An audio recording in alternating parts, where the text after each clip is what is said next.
towards the center, and a force that is perpendicular to its direction of motion. And this force is called the centripetal force. Centripetal. Not to be confused with centrifugal force. Very different. Centripetal force, centra, you might recognize, that means the center. And then petal comes from, it's seeking the center. So let me write that. It is center seeking. And so this centripetal force, something is pulling on this object towards the center that causes it to go in this circular motion. And that inward pulling causes inward acceleration. So that's centripetal force, causing centripetal acceleration, which causes the object to go towards the center. The whole point why I did this is, at least it wasn't intuitive to me, that if you have this object going in a circle, that the change in velocity, the acceleration, the force acting on this object would actually have to be center, or it would have to be towards the center. The whole reason why I drew these vectors and then translated them over here and then drew these change in velocity vectors is to show you that the change in velocity is actually towards the center of this body. Now, or towards the center of this circle. Now, with that out of the way, you might say, well, where does this happen in everyday life, or actually, I guess, in reality in some way, shape, or form? And the most typical example of this, and this is something that I think most of us have done when we were kids, is if you have a yo-yo, let me try my best attempt to draw a yo-yo. If you have a yo-yo, and if you whip it around on a string, you know that the yo-yo goes in a circular, it goes in a circle.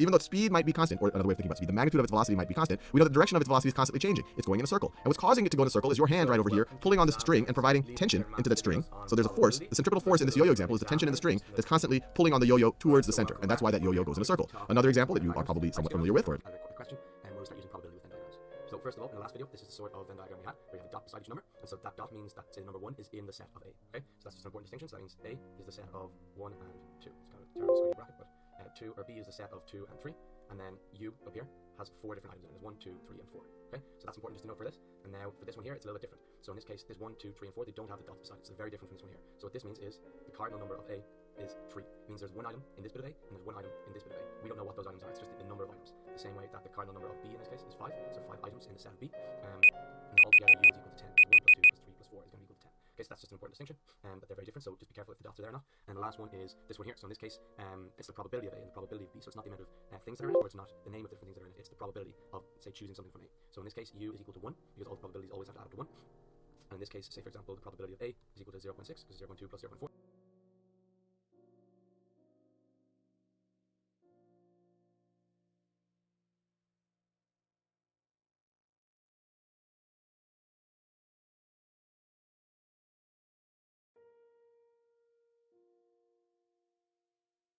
Hello there. In this question, we're given two different games, Game A and Game B.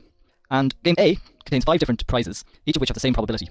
Because we're told each game is fair, in that the arrow is just as likely to stop in one sector as in any other sector on that wheel. So that's important, so that each has the same probability. Now John played Game A 4 times and tells us that he won a total of €8. In how many ways could he have done this? Okay, well we look at the possible winnings, 5, 3 and 6. If he got 6, there's no other combination of 3, 0 or 5 which could get him up to 8. Whereas if he gets a 5, then he could also get a 3. He can't get 2 3s and still hope to get 8. So it must be a 5 and a 3 and 2 zeros. However, it's not necessarily in that order. We could rearrange these for example, 3, 0, 5, 0, etc. So how many ways can we rearrange these? Well, there are 4 different amounts, so surely it's 4 factorial. However, 2 of them are the same, the 2 zeros. So we should divide our answer by the number of ways that we can rearrange the 2 zeros, which is 2 factorial. And that should be the total number of ways of rearranging 5, 3, 0, and 0. Now 4 factorial is 4 by 3 by 2 by 1, which is 12 by 2, 24. And 2 factorial is 2. So the total number of ways in which John could have done this is 12 ways.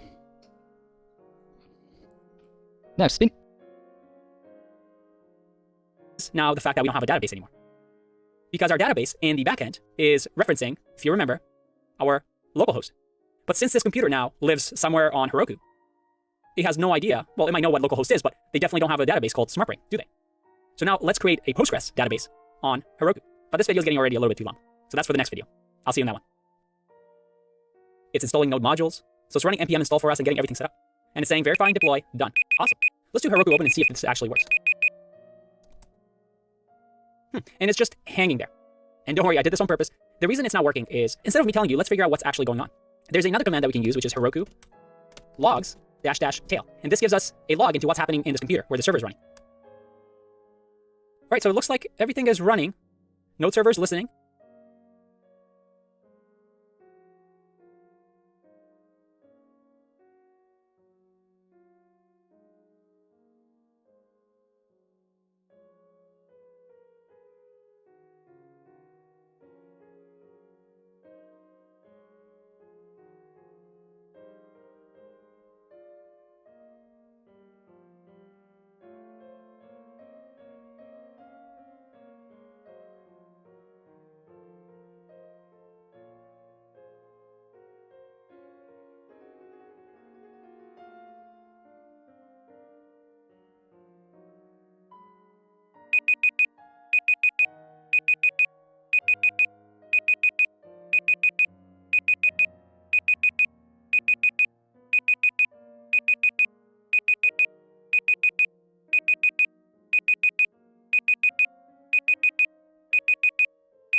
looseness. And looseness is very good because it has a nice natural look to the piece, a nice professional look to the piece. There is no fear and slow little crazy lines. They're just loose, beautiful lines. Okay. The second point is that drawing fast is an asset. Okay. And the faster you get at drawing, the better. So drawing fast is an asset. And the reason it's an asset is because the faster you draw, the more drawings you do, right? The faster you draw equals more drawings. And the great thing about that is that if you're doing more drawings, that's right, you're making quicker progress. And you're advancing your skills and your art level much faster, okay? So drawing fast has a lot of things behind it, right? And the more progress you make, the sooner you will reach your goal. And it's crazy how much of this is really related to drawing fast or drawing faster. So I want to encourage you to draw faster, be more free, be more loose, correct in your refinement stage. And we'll talk about rough and refinement just now. But really, let me encourage you to draw faster. Draw fast for these reasons, right? You're drawing fast, give you more drawings, and more drawings will mean you'll progress quicker, and progressing quicker means you'll reach your goals and the level you want to reach faster. Okay, and at the end of the day, you can also get many more drawings. So it's really a win-win to draw fast. I want to encourage you again to draw quicker. Draw fast, don't draw slowly. Let's move on.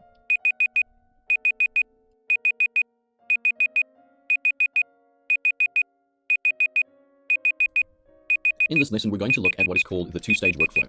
Okay, and it's not a workflow that you're immediately going to do, especially if you're a beginner, but it's important to know right now at the beginning of the course what the two-stage workflow is and how you eventually want to be working when you're creating your drawings.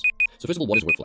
Workflow really is just the order and the steps you take in order to get the work done, right? So step 1, do this, step 2, step 3, step 4, until you get to step 10 maybe, and you're finished.